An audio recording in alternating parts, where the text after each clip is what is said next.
Welcome back, guys, or if you're new to my channel, this is Automotive Anonymous, and that's a 2026 Honda HR-V. But more specifically, this is a bare bones LX base model. It's even in front wheel drive. There's no extra options on it beyond just the free paint color that is modern steel, which I do think looks like quite the steel in person. It's a really nice paint color with a lot of metallic flake, but you don't see these base models very often. I do try to film them when I can. I usually do full reviews, but this is going to be a more impromptu review because I did do a full review of the HR-V about a month ago, including driving impressions and 0 to 60 on GPS. But today I just want to show you what the base model HR-V LX has to offer for about $26,000 after the awesome Larry H. Miller discount in Boise, Idaho. What do you get? Well, I know there's a lot of people who are considering a base model because you want a brand new vehicle. You want the newest and the greatest safety features, at least the standard ones. You don't want a vehicle that already has a history, a questionable history, one that you don't know who's owned it, how they've treated it. So for all of you guys who like base models like I do, this is actually a really cool one, and I can't wait to show it to you. So if you get anything out of this video, please consider liking it. Comment your thoughts and opinions below. Have you considered the HR-V? What cars are you looking at, and why are you checking out this video? I'd love to know. Subscribe if you haven't already, and check out the Larry H. Miller, a really good dealership that sells below MSRP, and they'll ship anywhere in the country. And with that said, let's dive right into this quick review. We're going to start at the front, and whether you buy the most expensive trim level or the cheapest LX, it comes with the same engine regardless. This is a 158 horsepower 2-liter. It's transversely mounted. This one again is front wheel drive. It's connected to a CVT transmission. You can see where the camshafts would be underneath that big plastic valve cover. And there's a lot of room to work on it under the hood. Even though this is just a subcompact crossover type of vehicle, the engine, 2 liters, isn't necessarily small for a 4-cylinder, but it's tucked away very nicely in this. You have the exhaust manifold on the front, the air intake manifold on the front, the filter in the box. You get some extra cold air through the grills, through the ventilation that you can get through the hood. That's very well insulated. The battery, you have the reservoirs on the periphery, but there's a lot of room to work on this very well designed 2-liter engine. My one knock is I wish that the HR-V was optioned with a more powerful engine, specifically the 2-liter hybrid that's found in, say, the hybrid Civic, the hybrid CR-V, and a few others. That thing is absolutely fantastic. That thing might only make 42 peak horsepower or more, but in my 0 to 60 testing, comparing one of these to, say, like a Civic hybrid, those cars are about 3 or 4 seconds faster 0 to 60. They have a lot more punch, they get better MPG, but as this sits for about $27,000, $27,000, I really don't have a whole lot to complain about with the 2-liter engine. It looks easy to work on, it looks very straightforward and simple, and I like the layout of it. You'll also notice it is sitting pretty low in the engine bay to help with a lower center of gravity, to help this front-wheel drive crossover handle pretty well, and that's pretty neat. While I do think that these second-generation HR-Vs do look a little bit like the Ford Escape, overall, they do look pretty good. It's kind of fun that you have really bright LED headlights even on the base model. Huge bonus for driving at night. I live in an area where I drive through the country a lot. There's a lot of deer, there's a lot of animals that cross the road, and having bright LED headlights is going to help prevent an accident. These are even a top safety pick. They have a lot of crash test rating features. They have a lot of features to help you avoid an accident, both passive and active. But then the crumple zone is supposed to be really good. All of this hood is supposed to compress to slow down the accident to protect you and your occupants. And the HR-V has proven itself to be pretty decent in those accident tests. You also have a 17-inch wheel, which is kind of a magnetic gray color, a little bit lighter than the color of the paint, but still looks really good. You have a Hankook all-season tire, and overall, you know, it looks pretty nice. It's not just a steely wheel with a hubcap, and I like that a lot. You also have a little bit of a fender flare, at least the plastic cladding to protect you from rock chips. That runs down the side skirt of the vehicle and around to the back. Pretty good space in the wheel wells if you ever did want to upgrade your tires or get a little bit more aggressive tread on the tire. And then you even have LED lights on the back. A pretty nice stance overall. This one doesn't have any of the blacked out badges or anything like you might find on a sport trim level because it is just the base model. The exhaust tip is going to be tucked down there on the passenger side, very similar to the Hondas and some of the other vehicles that it shares the platform with. That actually looks like a recovery hook right there, I'm assuming, which would be really cool if that's the case. And then when we open up the hatch, it's not a power liftgate, not on this trim level, and I don't think any of these models have it. The handle is pretty nice. It's not too high opening, so it's probably not going to hit the roof of your garage, but just be careful. It does open probably about 7 feet in total height. at the apex of it. But back here, you actually have quite a bit of room. And then it's fairly easy to drop the seats. They fold relatively flat, giving you 55 cubic feet of total room, which is actually pretty competitive with most of the other subcompact crossovers. But if you do decide to leave the seats up, most of the time you have 24 cubic feet, which is up to 4 cubic feet more than most of the others. And then you have an LED light, not just one, but you actually have two, which is a nice touch. 180 watt max 12 volt, which is about the same wattage as most of these cars have in the front. And then under here, you might actually be surprised to find out there's not just more storage room, but you actually have a temporary spare tire, something that a lot of automakers are going away from, and not every model that competes against this still offers. Although you might need more than one hand to put away the foam. This is actually a pretty nice cargo area, and if you haven't noticed already, it's a very wide opening. There's not a lot of unusable space. Honda's really designed this well, very similar to the Honda Civic Hybrid I just hopped out of. The bumper's not very wide, it's not very tall, so it's pretty easy to get things in here without hurting your back, having to lift high, twist, or push far, and I like that a lot. And then when it's time to lower the hatch, even though these shocks do a pretty good job to raise it up, it doesn't take a whole lot of strength to throw it back down either. The gas door on the HRV is located on the driver's side, and it's a 14-gallon tank, which is pretty average for this class of vehicle, or kind of on the higher end depending on which vehicles you're comparing it to. But because this HRV only has the 17-inch wheels and it doesn't have an 18-inch wheel like a higher trim level, your MPG is actually improved. About 1 better around town, about 2 better on the highway. So your max road trip and range could be about 450 miles, which is quite impressive. And seriously, look at all that metallic flake in the paint on this modern steel color.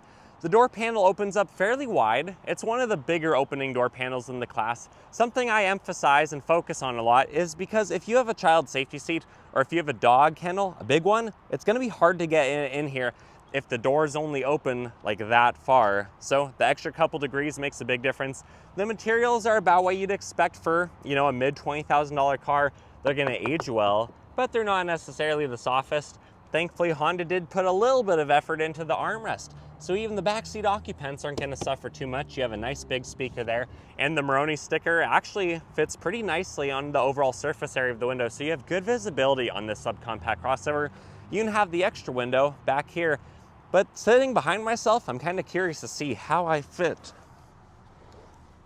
You'd be surprised at how much room is in the back of these vehicles, how well these hatchbacks are designed. This, the Crosstrek, some of those competitors to that as well, like the Chevy Trax and some of the other cars, they're surprisingly good these days. You have a lot of storage, but no vents, no plugins, nothing like that. I honestly think that any car that has a back seat this big absolutely needs vents. You need to take care of the people that you're going to be chauffeuring around. There's no armrest on this one. Headroom is actually pretty good because it doesn't have a sunroof. There's no interruptions. Honda didn't skimp out on the roof and give us one that has the cutouts for the sunroof. This is just its own roof, which is pretty cool. You have some lighting right there, which is really nice. And the windows are pretty big. So overall, this is actually a pretty comfortable place to be. Although I wish, like most other vehicles, the interior wasn't all dark, black, gray materials. But it is a nice place to be, and these seats do feel fairly comfortable. And now this might be the moment that you've been waiting for. If you've saved up your hard-earned money to buy the HRV LX front-wheel drive because you don't need all-wheel drive where you live, and you're about to spend $26,000 or $27,000 on a car like this, you want to know what it's like to drive. You want to know what it's like to sit in the driver's seat. Well, the door panel opens up really nicely, really large. Although the key does have all the keyless access, you don't have remote start on this one, and you don't have proximity key features. So you are going to have to push the button anytime you want to get into or lock the vehicle from the outside. But the door panel, it's pretty nice. A lot of the materials that you saw in the back are what you see up here. They're just a little bit bigger, a little bit nicer, and that's actually a little bit softer. Nice big speaker, double storage, bottle and snack pocket right there. All of your options right there. No memory seats or anything like that, especially due to the fact that this doesn't have powered seats. This is manual, and I personally like a manual seat. It weighs less, so you're not hauling around as many things. Part of the reason why the base model gets better MPG because it weighs a little bit less. But they're just easy, they're convenient, they're fast. You're not having to wait for a slow electric motor that hopefully, never breaks. And then down here, you have rubberized pedals. You still have a dead pedal. You have a knee airbag. It looks like the sun's on my eyes. Yep, there we go, now that I'm in the shade. You still have traction control. You can store some pennies right there that you saved on this vehicle and the better MPG. You have a vent, you have a lighting stock, tilt and telescoping wheel. It's just a polymer plastic wheel. It's not fancy, it's not heated and leather wrapped, but that's okay. There's nothing wrong with a wheel like that. And then this actually has pretty good cushioning, pretty good bolstering. It's gonna hold you in place fairly well. And I actually really like the pattern of these seats. I think they're kind of neat. And honestly, I'm kind of a sucker for a good cloth seat. So let's hop inside and see what else we have. But right now, I can already tell you, you have a plug-in right there. Sitting inside the HR-V LX is actually pretty cool and surprising. You still get some big screens. This isn't analog like the olden days. So you even have a push button start. Oh, sorry guys, you probably couldn't see that there. You can see it right through. And then the needles come to life, everything roars up. And then you can go through a few options on the left display, if you guys can hopefully see that. And then you can toggle up and down. So you have a little bit of cool stuff that you can access right there. Otherwise, these gauges are mostly the same throughout the entirety of your driving experience. And I like them. There's not really a whole lot to complain about. The belt line of the vehicle is fairly low, so you can see out of this vehicle pretty close. And because it's not super high and lifted off the ground like a big 4x4, you actually can see fairly close to the vehicle. But I don't think these windows are class leading in their vertical height. So I actually can't see as close to the vehicle looking down my side as I can in some other crossovers and compact crossovers. But overall, I think it's okay. You still have a digital display, Android Auto, Apple CarPlay. That's ultimately the only thing that matters on the displays. It's less likely to age and be phased out like the regular manufacturer infotainment after 5-10 years. The backup camera has trajectory lines. They do move. You can see where the hatch opens up to with those lines right there.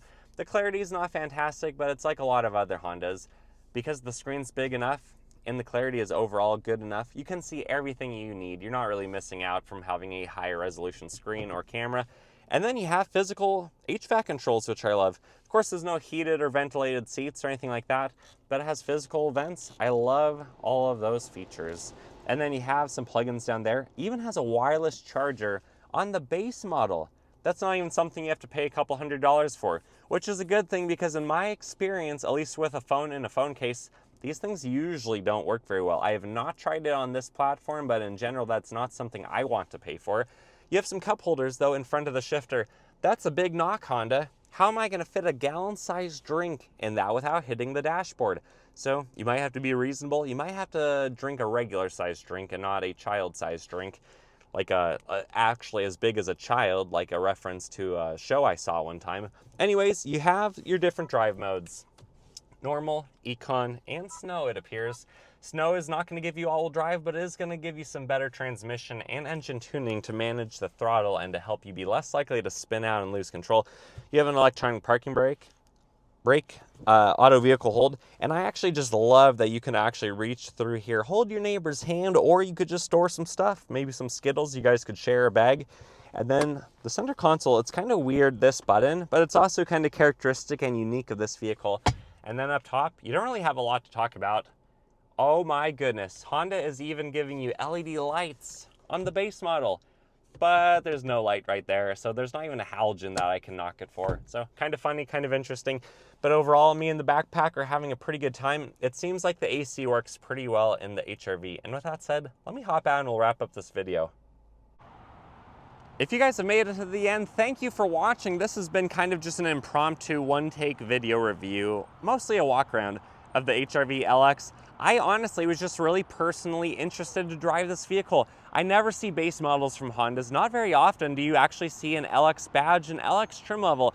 And although everything costs more than I think it should for the year 2025, 2026, I do think compared to the competition, compared to some of the vehicles that you can buy for way more money, I do think that this 2-liter, 4-cylinder Honda little compact or subcompact crossover hatchback is actually a pretty good one. This thing seems to be pretty fun to drive. When I've driven HR-Vs before, when I've driven 2-liters and other platforms, they're all tuned a little bit differently. Like I mentioned earlier, I highly suggest the Honda starts to give us the hybrid option, because that is such a stout powertrain. That is such a good vehicle option for this size of vehicle. It makes these go from kind of being anemic, especially at elevation where I live, to actually being a very quick, more planted vehicle with the extra weight and the extra power. Anyways, guys, I'm just kind of rambling on. I would love to hear your thoughts and opinions. Have you bought an HR-V? Are you considering one? Are you considering the LX or something else? comment all that below. Subscribe if you haven't already, like this video, and check out the Larry H. Miller Honda in Boise, Idaho. They are seriously a very cool Honda dealership. They're worth checking out. They're worth shipping a car to or taking a road trip if you want to visit them. Anyways, guys, these are just my thoughts and opinions. I hope to see you on the next one. See ya.